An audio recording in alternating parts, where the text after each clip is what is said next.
Well, it's good to be back here at God's Love and to be able to have a chance to greet all of you. And some of you I still know, others I have not yet met, but I'm looking forward to that. I also want to bring greetings from our presiding bishop, Elizabeth Eaton of the ELCA, and our synodical bishop, Patricia Davenport, in my role as the stewardship chair, the head of the generosity team for our synod. I have an opportunity to know how important the gifts we give as a congregation for mission support make a real difference in both our synod and the ELCA, so we appreciate those gifts. Well, during my 40 years of ministry, I have had a lot of memorable moments. One of them that stood out to me quite dramatically actually occurred right here at God's Love. I was on a confirmation retreat. Do any of you remember going on a confirmation retreat to Camp Inaba? Okay. So one of the reasons we had those retreats was to be a way of pulling the class together as a team. They came from different school districts, and covering a nice block of confirmation material in one short weekend, and also trying to create just a memorable event for the students who would be a part of that.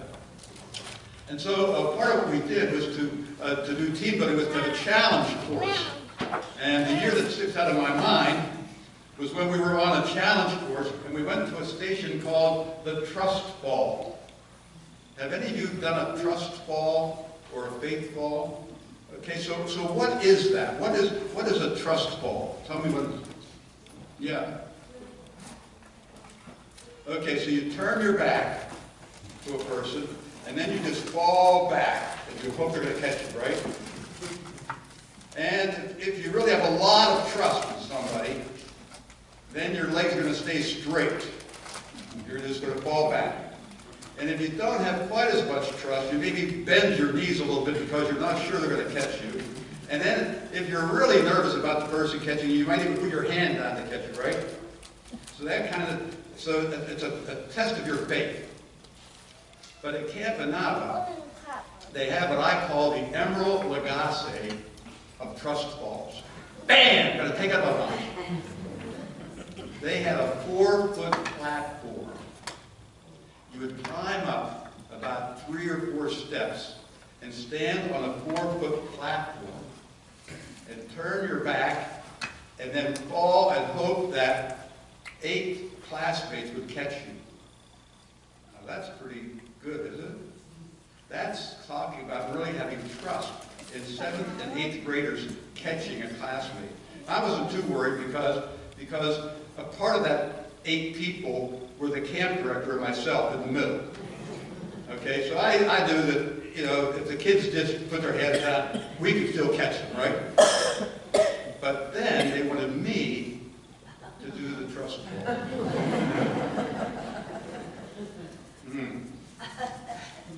Now, I did not weigh quite as much as I weigh now, but I still weighed a bit north of 150 pounds, which was a lot more than an average 7th or 8th grader.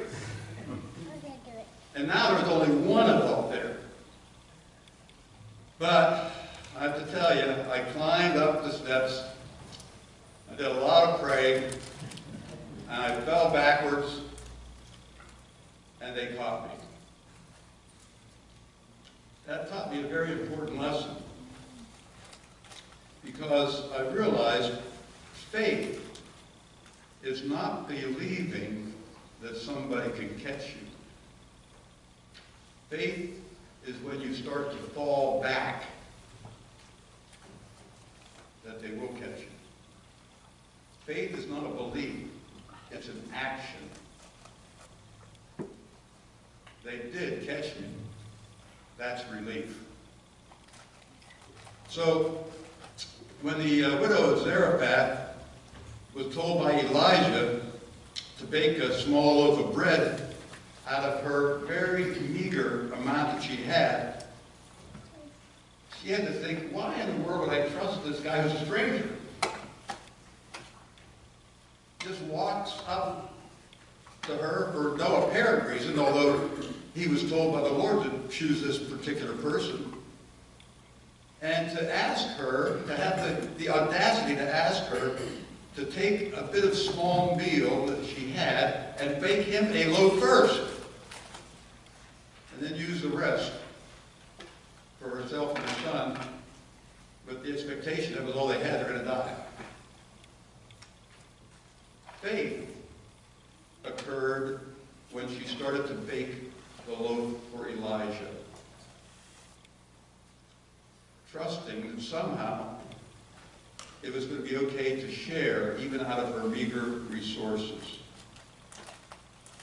She was not even a believer in the God of Israel, but she acted on her belief that Elijah was saying the truth. I had that same kind of decision to make when I began my ministry at Holy Trinity Abington. At seminary, I had begun to learn about tithing, the biblical concepts, theological foundations, and I thought, how in the world am I going to do that? Money was really tight in seminary, and I had just sort of been, giving whatever I could at the time when an offering came, and I went to church during seminary. But then when I graduated, I went to Holy Trinity, had to decide if I was going to try to do tithing or not. It was a big decision. I had some college loans to pay off. But I said, well, if I'm going to talk about this, I'm going to ask other people to consider the possibility of going to or actually giving a tithe, then I'm going to have to do it. And so we just did it. And all I can say is, it worked. God's word was true. In 2 Corinthians chapter 9, God is able to provide you with every blessing in abundance, so that by always having enough of everything you may share abundantly in every good work. And that continued in God's love when I came here. Laura and I tithed my first salary. I still have the report, but I said to the bishop on my first salary, you're $8,800. I think Pastor Dan's getting about twice that much now. And we tithed Laura's and my salary. She was making about the same amount teaching. In fact, over the years, my giving kept growing because I was tithing for the regular offering, and then we had special capital appeals, and then the Synod had a special effort, the ELCA has special effort, and so somehow my giving kept growing, and I still had enough. I don't know how that works, because I've been so blessed in my life. So when Matthew was growing up, Laura and I, like a lot of parents, decided to give him an allowance. Start off with $5. $5 a week. And we said, now Matthew, we want you to learn how to be responsible with your money, so we'd like you to give 10% to share with the church, and 10% to save, and then the rest you can decide to do what you want. And Matthew sort of calculated that out. He said, that's only 50 cents to the church. Can I give more? You can give more if you want to. So he decided to give $1 a week to the church. He immediately became the most generous person in the congregation. 20% of his income. When he reached age about 14, I think it was, he got his first job with Mike Fox as a landscaper and helping dig holes and plant plants, and he got his first paycheck. And I think it was somewhere a little bit north, about $200. And I said, now Matthew, the same principle applies. You give 10% to the church, 10% you save, and the rest you can decide how you want to use it. And he said, Dad, that's a lot of money. I said, bingo! You have just reached the issue that is there with everybody who has to think about what proportion to give, because as you make more, you have to give more to be the same level proportionally. But we could go back to your $5 allowance. He got the idea. And I'm proud to say that Matthew still tithes as a major in the Army, and I think that God's love is a beneficiary of some of that tithe every year. So over the years at church work, I've met a lot of people who tithe. You might be surprised about that, but there are people who actually do tithe and are happy to do that. And I've also discovered it's not about how much people earn. Some tithers are lower income. Some are pretty wealthy. The key is a heart for giving. People who feel a need to share with others, and a faith, a deep trust in God that He will provide enough for them and enough to share with others. And they have a real joy about having the ability to, it's a gift to be able to give. You realize what a privilege it is to be able to give something back. And in God's love, you show that evidence of generosity all around us, of your time, of your talent, of your considerable generosity. When I look at all of these knitted quilts and garments and items that have been donated, that's evidence of a generous heart. Serving over 200 meals and collecting non-perishable goods for those who are hungry, and for aid for friends, and for Life in Abundance and St. Christopher's Hospital. Sharing over, so far, $10,000 this year towards our $14,000 goal of mission support for the Synod and the ELCA. The CAN project that you did about 4 years ago, that has helped hundreds, thousands of children and youth and adults in Kenya.